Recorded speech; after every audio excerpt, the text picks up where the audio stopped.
Hello and welcome to Pod Meets World. I'm Paul. I'm Dave. I'm Justin. And this week we're talking about the episode Father Knows Less.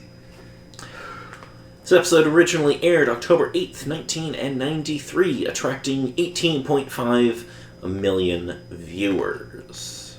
Which still would put it not winning the night. Still kind of in the high areas or kind of shifting? So it would get beat by 2020 with 23.2 million. It's a pretty popular show back then. It would be beat by Hanging with Mr. Cooper with 20 million even. Step by Step with 20.2.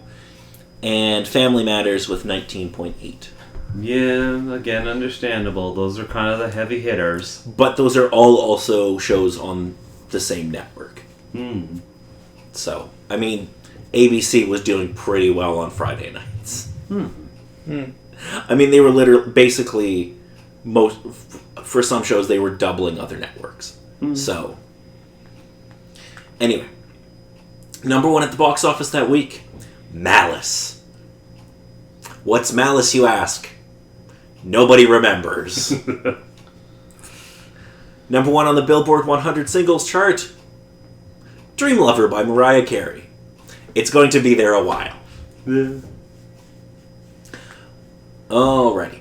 So this episode opens with Corey and his father making hearty sandwiches to take to see the Blue Angels Navy flight demonstration. And hearty sandwiches is an understatement. Because they open a goddamn thing of bologna, and they get 2 pieces of white bread, and they put some mustard on that some bitch, and then they kind of just throw it in their bag. They get... The bag's a little light, so they decide to get chips. Chocolate chips. Yep. Oh, it's so good. Corey's particularly excited to be spending time with his father, but his plans come crashing down. Along with the shelf at the supermarket. Ooh. Assistant manager Leonard Spinelli Leonard Spinelli comes to the house in person to deliver the bad news of a broken shelf, among other chaos. And since Alan is the manager of the supermarket, he has to cancel plans with Corey, but he promises to make it up to him. Alan also feels the need, or not Alan, Leonard also feels the need to introduce himself to every member of the family. Hi, I'm Leonard Spinelli. I work for your father. I know. Alan returns home late and wakes up Corey to watch the end of a Phillies game that's stretching into the 7th inning. While eating their potato chip stuffed sandwiches, which sounds horrifying. Potato chips, and they crack, and then you cut your mouth. Oh, it sounds horrible. I don't know, some people like the crunch. Soften it up a bit. Yeah, but then, that's that kind of too. gets rid of the crunch, so No, what's the point? Maybe if you, crush the chips. I usually, crush, corn chips inside of a wrap. What kind of perversion is this? No, I don't know. I remember hearing some other particular things. I don't get the... I don't like crunchy things. Okay. It's a general rule. I do. Okay, well, different strokes for different folks. Corey thanks his dad for waking him up, and his daddy's happy enough to spend time with him. But he advises Corey not to tell his mother about the little father-son bonding.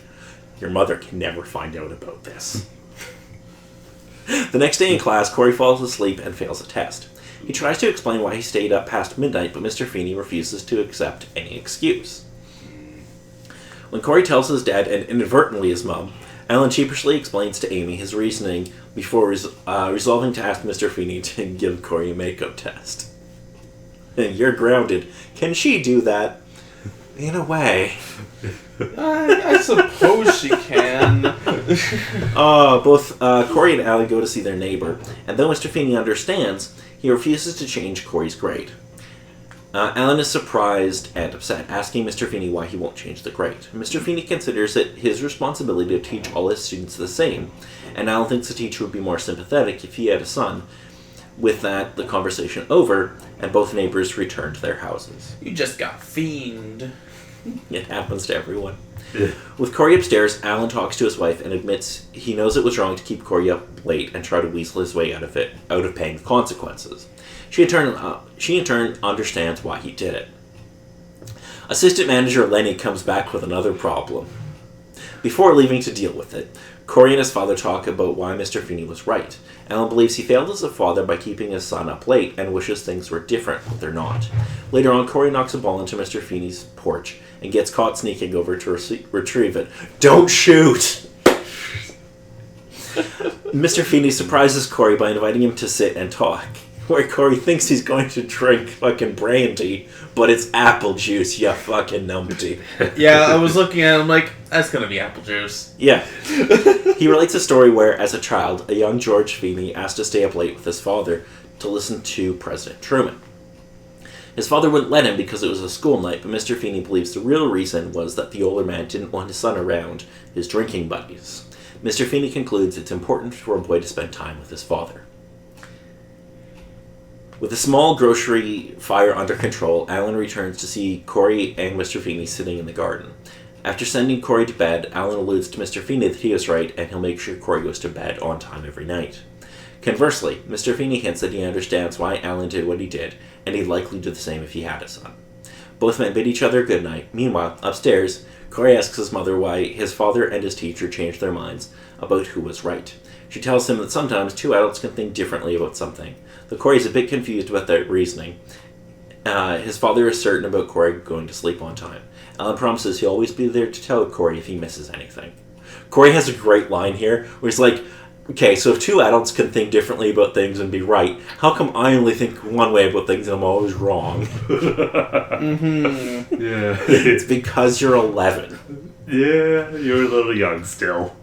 Alrighty, so what did we think of this episode? Just family bonding. Father-son things. Yee, warm fuzzies. It's a very sweet episode. I think that's how I would describe it. It's very sweet. Mm-hmm. Alrighty, did either of you have anything else you wanted to bring up about this one? So, the phrase "you got fiends" is gonna be used a few more times, obviously, throughout the series, right? I don't remember. Like, it doesn't jump to mind as, like, something that's going to be used a lot, but it might be. It feels like it is, maybe, but I don't know. I think it gets changed. I think it gets changed to "you got fienied." Fienied? I think, but I could be wrong. I don't remember. Hmm. It's been a couple of years since I've watched through the series. Alright. Alrighty. So, next week... Next week will be an important episode. It's called Corey's Alternate Friends. Or Alternative Friends, rather. We're gonna get a new character. Topanga! Topanga's gonna show up, and it's gonna be good. And also Sean and Corey are gonna have to do a presentation about air pollution. Oh, okay. So that should be fun. Anyway, until next time, I'm Paul. I'm Dave. I'm Justin.